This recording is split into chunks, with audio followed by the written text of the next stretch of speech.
Alright, good day sa inyo mga boss. Welcome na naman din sa ating panibagong video. For today's video mga boss, mag-change oil tayo ng ating Raider 150. Bali, ang gagamitin pala natin mga boss na oil is yung nabili natin na Kicks na polysynthetic. Bali, ang gagamitin pala natin mga boss is 1.2. Meron tayo ditong 200 ml na natira pa natin sa nakaraan nating pag-change oil. Tapos, meron tayo dito mga boss na SGP na oil filter. Magpapalit na rin tayo ng oil filter mga boss. Tapos, dito na rin mga gagamitin natin. Gamit lang tayo nitong ano na to, pangsahod ng oil. Tapos, itong socket wrench. So, yun. Samahan niyo ako mga boss. Let's G! So please, whatever. So, yun mga boss, bali try na natin yung oil. Gamit lang tayo ng socket na 14mm.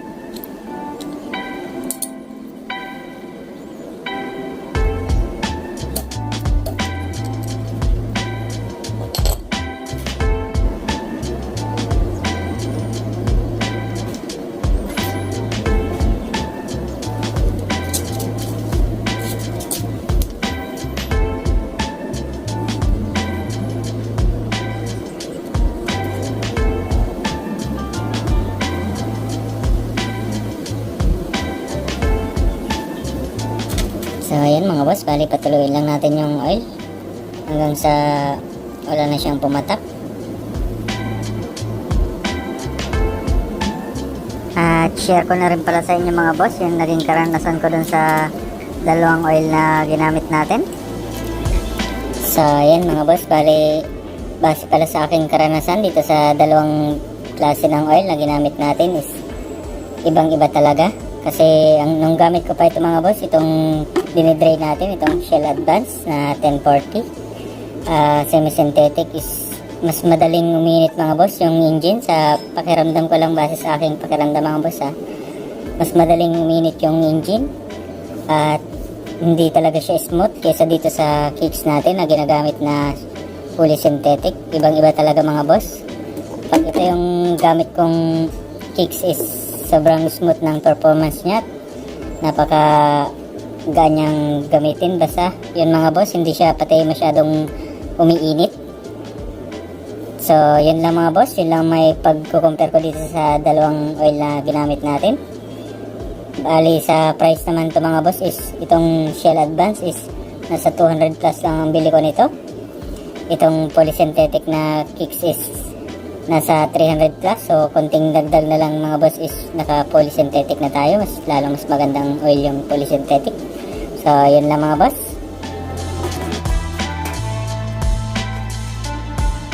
So yan, sa pag-drain ko pala mga boss, sa mga natitira pang oil sa loob ng ating engine is tinatagi-tagilid ko lang yung ating motor para makuha pa yung mga natitirang oil sa loob ng engine mga boss.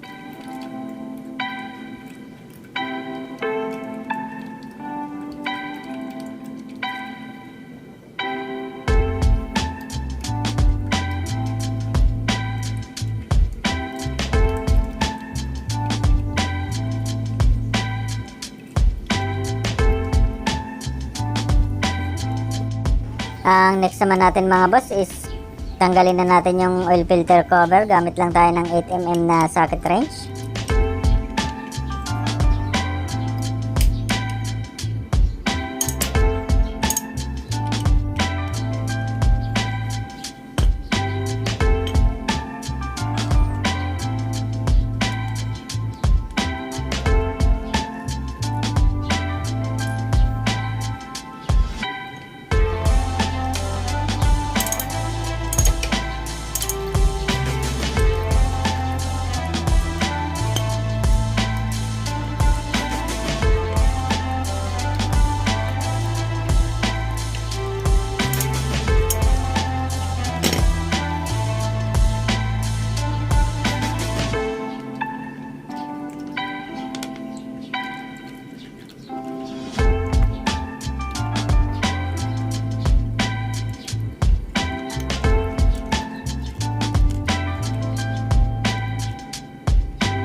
Hugutin na rin natin mga boss yung oil filter.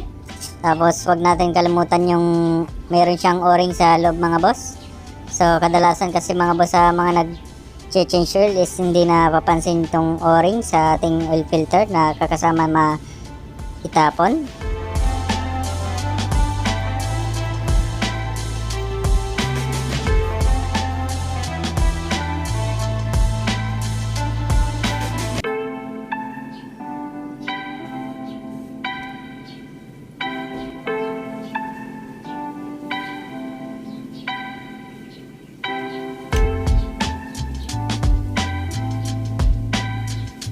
Bago pala natin mga boss ikabit yung bago natin na oil filter, is linisan muna natin yung loob ng ating lagayan ng oil filter mga boss.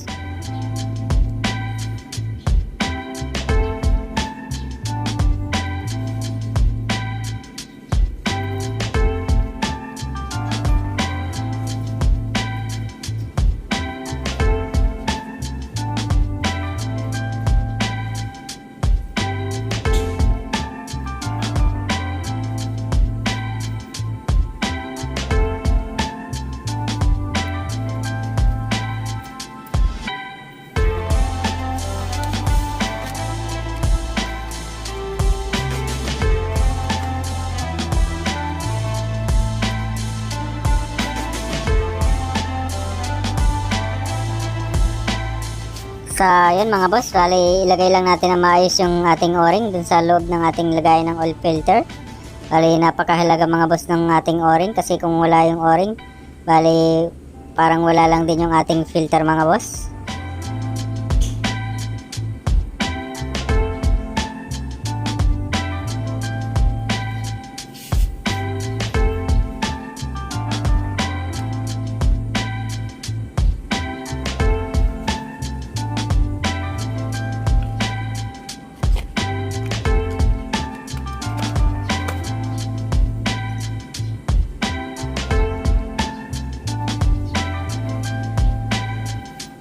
Pati pala yung oil filter cover mga boss, kailangan din nating linisin muna bago natin ikabit.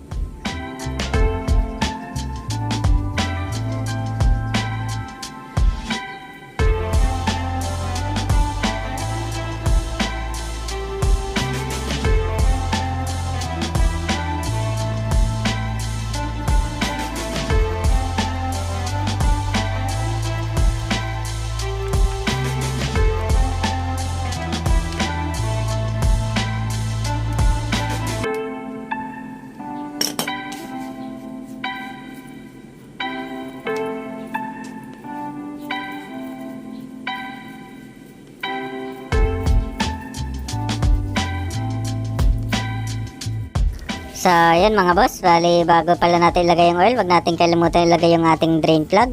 Tapos linisin na rin muna natin bago natin ibalik yung ating drain plug mga boss.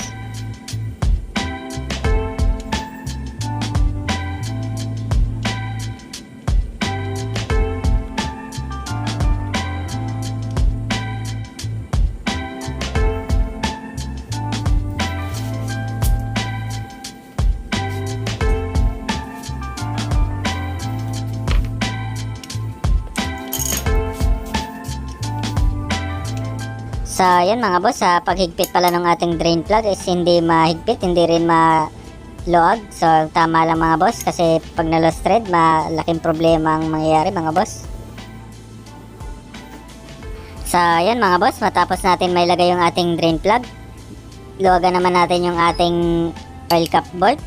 Gamit lang tayo ng 19mm na socket mga boss. Kung yung stock lang mga boss is kaya na yun ng hand tight lang.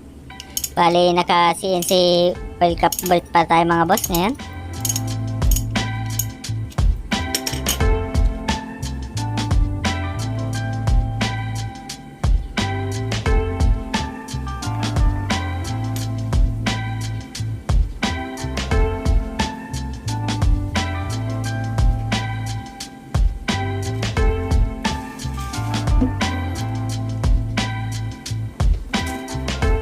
Ilagay na rin pala natin mga boss yung oil. Gamit lang tayo ng imbudo para iwas tapon mga boss yung oil.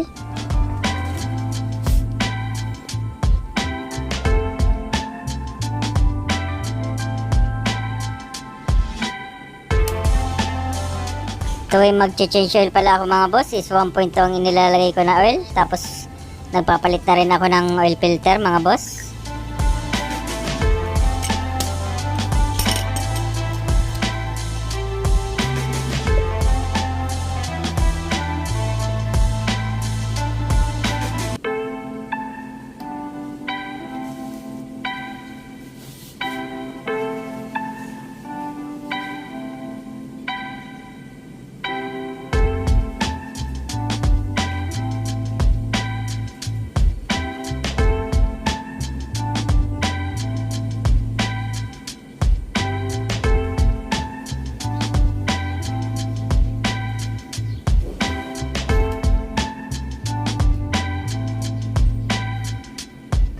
So, yan, balik na rin natin mga boss yung oil cap ball.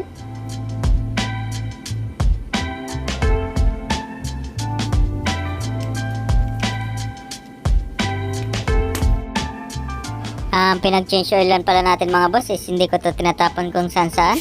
Binabalik ko din pala to mga boss sa empty bottle natin para mas magamit pa natin to mga boss kung kinakailangan.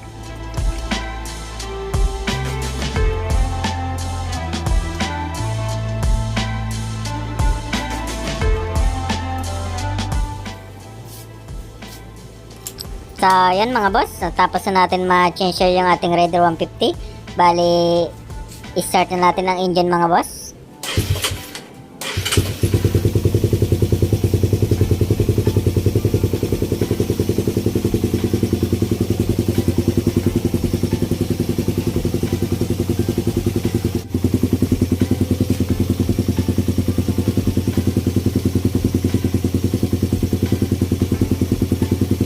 So, ayan mga boss, balik smooth na naman yung ating Raider 150. Naka fully synthetic oil na naman ng ating engine.